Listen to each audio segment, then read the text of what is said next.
So this is the continuing study of polynomial functions and how we can find the y-intercept and the x-intercepts of polynomial functions, starting with those functions that can be factored.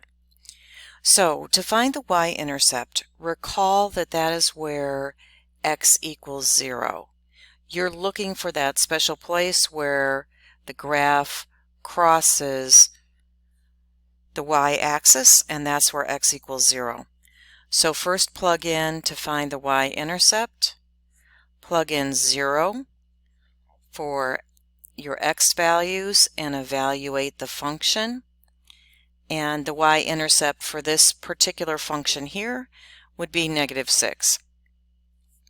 Next, so let's call that down here.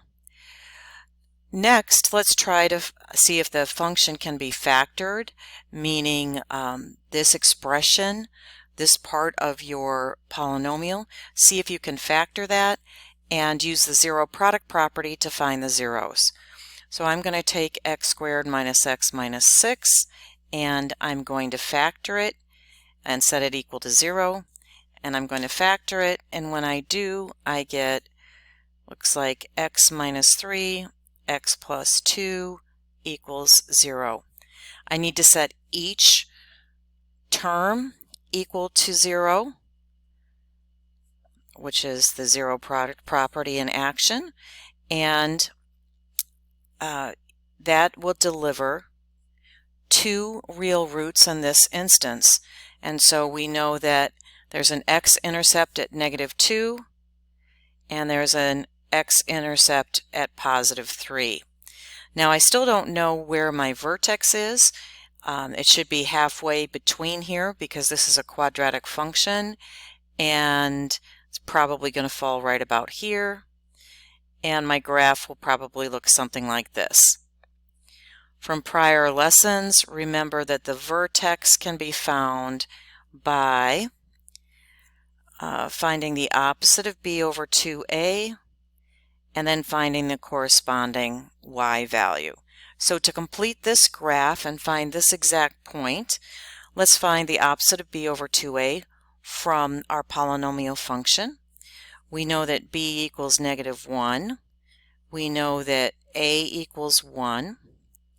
And so the vertex is going to be the opposite of b over 2.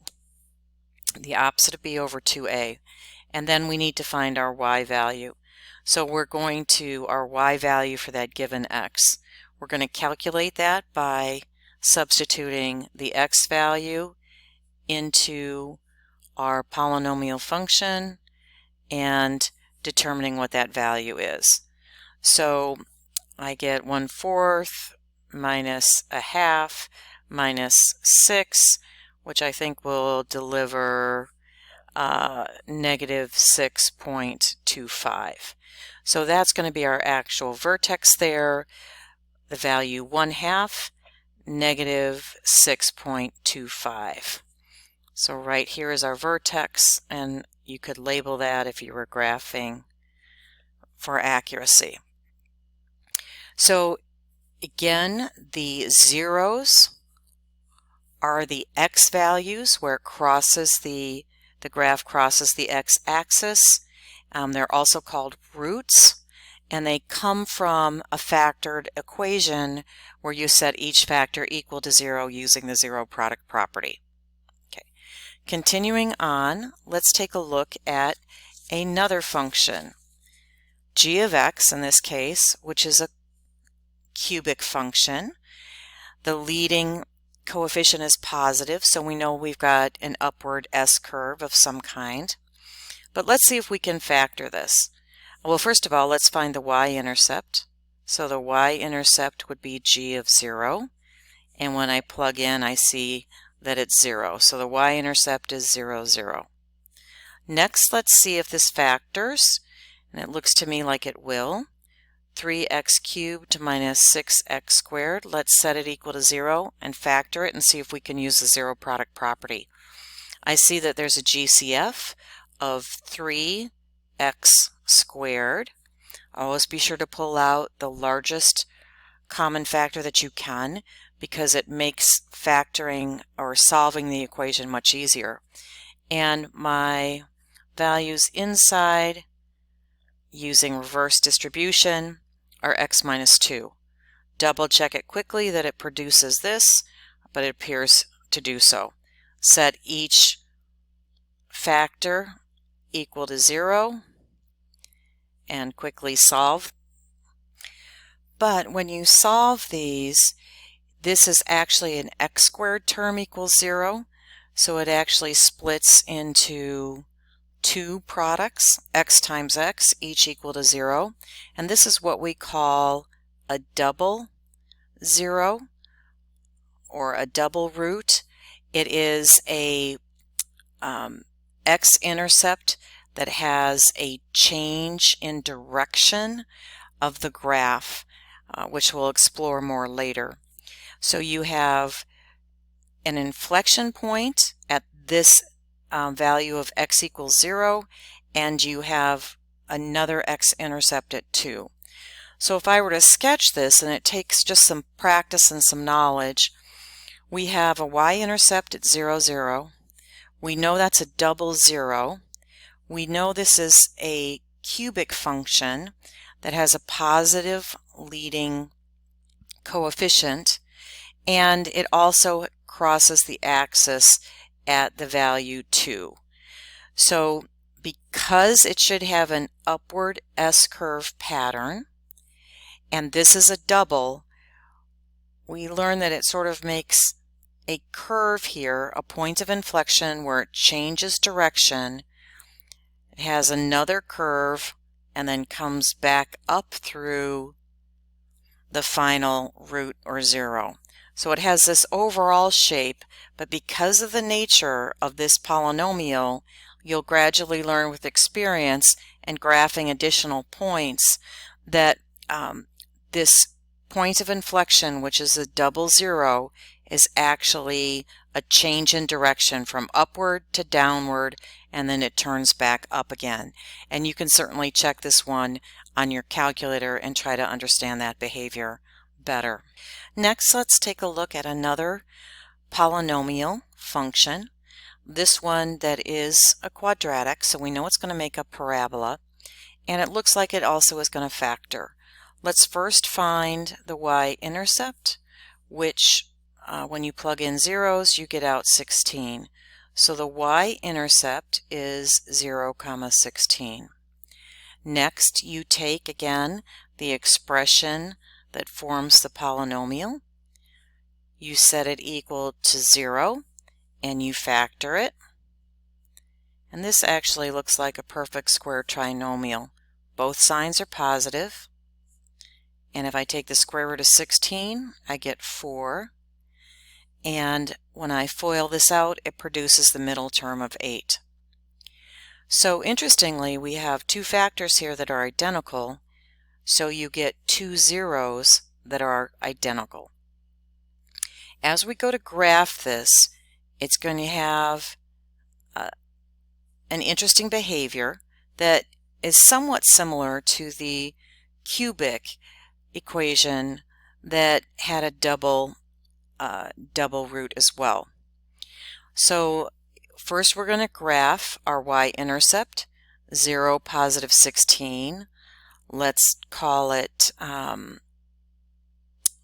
let's call that a point right here, even though it won't be to scale. So this would be 0, 16. And then we understand that it has roots at -4 and -4. So let's just call this -4. And so that would be -4, 0.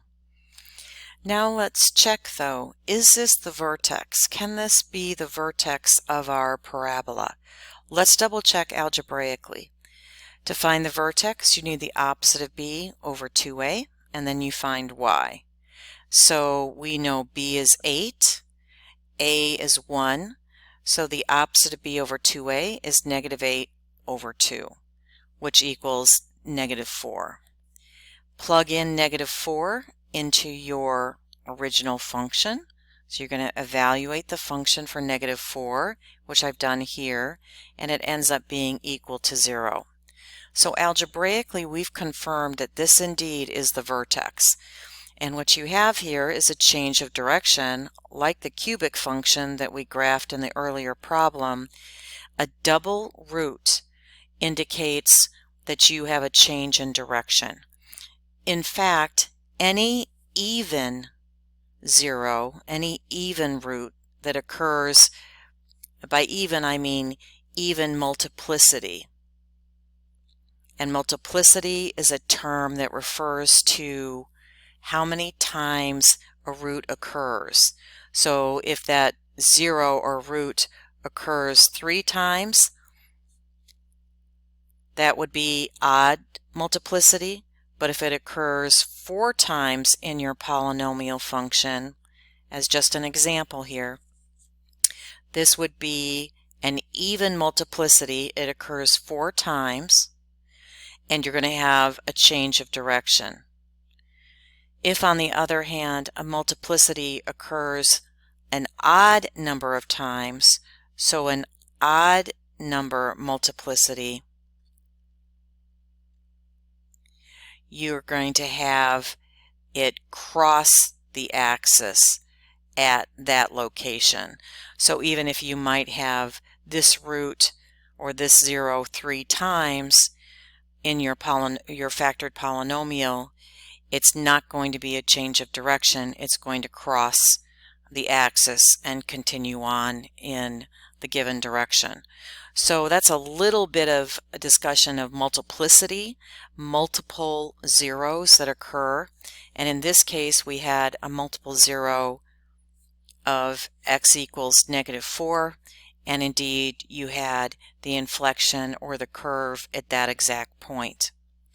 If you had to write the equation of the line of symmetry, it would be x equals -4 would be your line of symmetry.